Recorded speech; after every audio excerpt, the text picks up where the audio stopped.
Hey everyone, thank you for watching the final part, the closure, so to speak, for my headlight cleaning series. We've approached all 7 different types, different cleaning ways to go about getting your headlights the way you want them. Nice, clear, shiny, good looking, restored to new.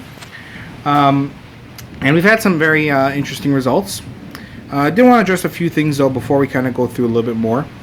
So first thing first, I know some who may watch, hopefully you guys all watch all 7 parts, but those who have may notice that there's a slight bit of unfairness in it because, for example, the earlier test, which is the do-it-yourself test, the DIY tests, didn't have things like sanding and stuff like that. It's just toothpaste or insect repellent, that's it. Versus the later test with the clear coat and the store-bought had sanding, so it may seem slightly unfair, but I want to test it in the truest possible sense, the truest way that these products are presented and these methods are presented. That's why I took this route. That said, it doesn't hurt to know your products, know your headlights, and know what you're getting into.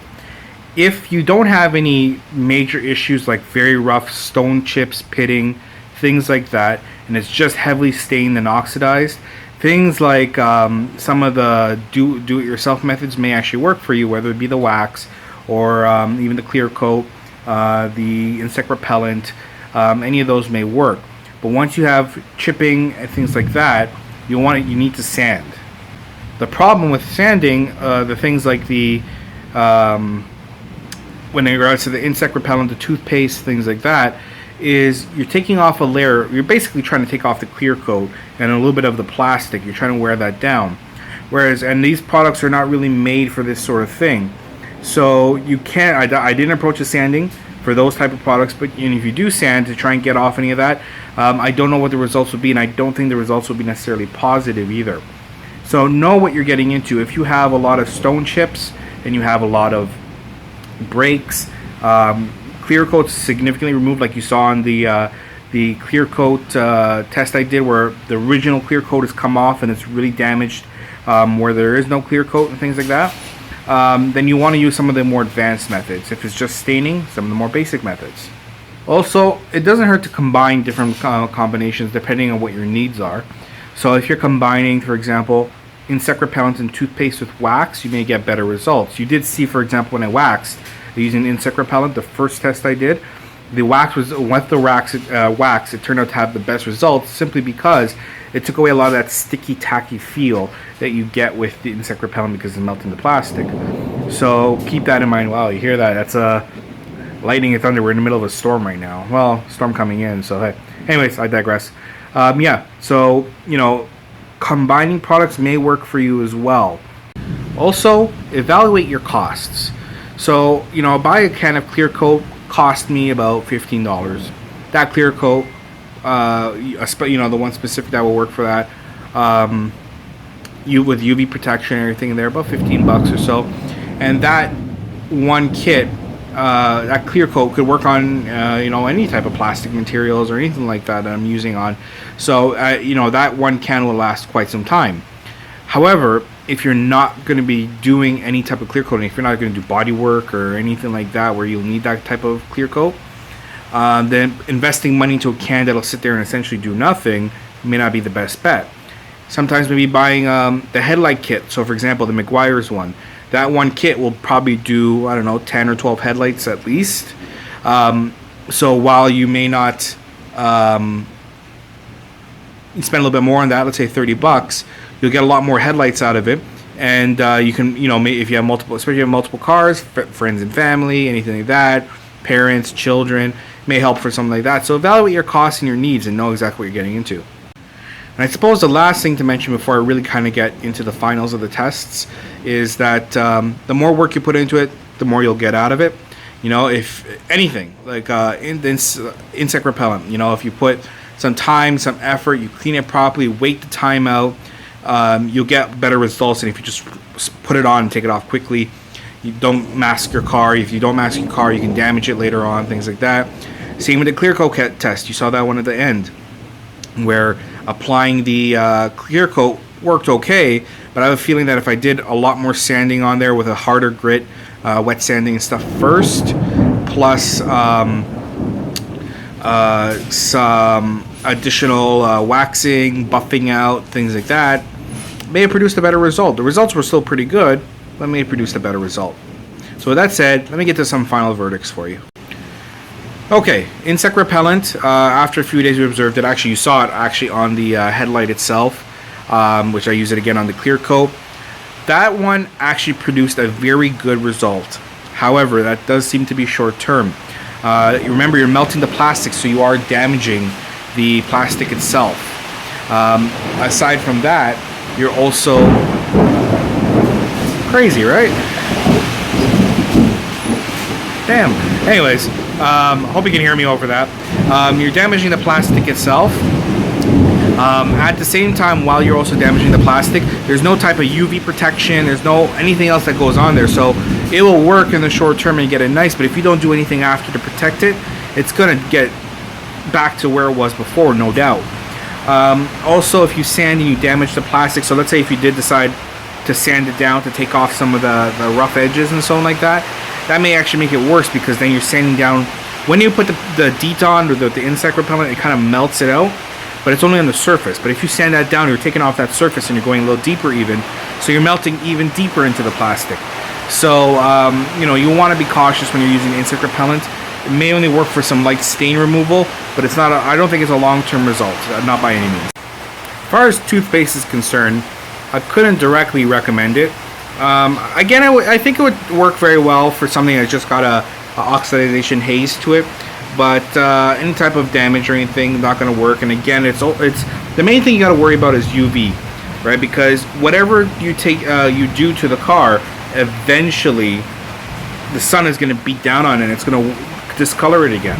Toothpaste doesn't provide any type of UV protection. If you're going to use it, you want a paste toothpaste. We think we proved that already. Something gritty, something with whitening agents if possible. But just something with just putting that on and leaving it as is, not good. You may be able to give it a light sand and may have better improvements, but I don't think that's something you'd want to use for any type of pitting or damage or scratches or anything like that. It's more so just for this moving discoloring, and you'll probably want to put some waxing or something to give it UV protection afterwards. Waxing on its own had some decent results, but I don't think it's something that also can work on its own either. Again, may remove some discoloring, especially if you have a type of cleaning wax or anything like that. Regular paste wax may work. Spray wax, as we showed, no, not really. It also would work very well for a finishing application. So of course, if you're doing something like the insect repellent, toothpaste, clear coat, anything like that, applying wax afterwards, especially a paste wax, will be a good final result. On its own though, it works okay. Again, sanding, we didn't do any sanding on it. Sanding may help a little, but you may want to leave that to some of the more advanced methods. Forget Coke.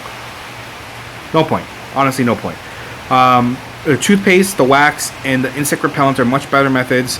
You are not going to risk damaging your paint nearly as much as you would with the syrupy Coke getting onto your car, with the acidic content and everything like that, because it's not like it's thicker or anything. That's very thin. So you're pouring that on your car. You know, it's getting onto the headlight, but it's also getting into the body. Even if you wash it off, what's the point, right? There's a lot of better ways to do it there, and I think Coke by far is the one I would definitely not recommend, without a hesitation, for sure. So don't even bother. The store-bought products are as advertised, at least the ones you tried. There is a lot more work involved with those if you want to get the proper results, you know, with sanding and things like that. But you get what you put into it, right? And I suppose the same can be said for the other tests as well. Of course, there's a cost associated to that, you know, depending on what you're looking at. But for example, the Rust-oleum one was a one-time use, but we use on multiple headlights and taillights, and it's $15 Canadian, which is what, like 30 cents US. Not joking, but you know, the price was pretty manageable and things like that. McGuire is a little bit more expensive, but again, the results are also spoke for themselves, right? So when it comes to the store-bought ones, it's definitely something to consider, but a lot more work will go in there, and I'd only really recommend them if you've got stone chips or pitting or anything like that. If you've got scratches, clear coats been removed, anything like that, Beyond that, I probably would say maybe try one of the other do-it-yourself methods first, and if they don't give you results, then go with the other one. But going back to it, if you're going to use one of the do-it-yourself methods, make sure you're finishing it off properly with a wax or something to give it UV protection. And finally, the clear coat. The clear coat is a very interesting proposition, and I like the idea of it. The results were good, certainly an improvement, and also you could feel there's a protection to it because you could feel the clear coat on there. It was smoothed off. If you put the work in, it's really good. But there's a couple problems with it. So the first problem I noticed right off the bat is that you need to make sure you leave a lot of time, like 24 hours you need to make sure this is properly done. Which means when you're doing, for example, the kits, the paste, waxes, the insect repellent, toothpaste, anything, they're very quick methods. With the clear coat method, it takes a long time, and I do wonder if it's worth it for the amount of time you have to take the 24 hours. Also at the same time too, it worked, but it worked even with using 800 grit, 1000 grit, and 3000 grit, plus the clear coat, plus the prep work and everything. The results were good, but you can still see the damage on there, and I wonder, of course, if I'd have to put more work into it. That's quite a bit for the headlights when there's other kits out there that does more. So between these couple of things, I recommend the clear coat as an advanced and maybe the top of the line method, but it also requires most work and actually a fair bit of knowledge in how to do general body work and stuff, because you need to know how to sand, you need to know how to prep, you need to know how to apply spray paint and how to take care of orange peel after. So there is some work involved with it. So I guess all in all, between everything here, I would say the store-boughts are probably the best overall because they're most dummy-proof. You buy them, everything you need is in the kit, you spend the money on them, and away you go. The do-it-yourself methods are kind of good ways if you don't have chips or physical damage to it, just oxidization. They're good things to try, but if you try them, you'll probably want to do something after to make sure to protect them. Otherwise, the results are going to come back. The oxidization will come back eventually, and it could come back quickly. The clear coat method is the most work in there and can produce the longest lasting results, but it can be hit and miss. So I hope between all these things here, it's kind of helps you guide you guys. If you have any questions, feel free to let me know. Again, as I always say, don't forget to like and subscribe. I appreciate all that, and I appreciate the support I've gotten over the past little bit while I've been working on this stuff. So other than that, I'll see you next video.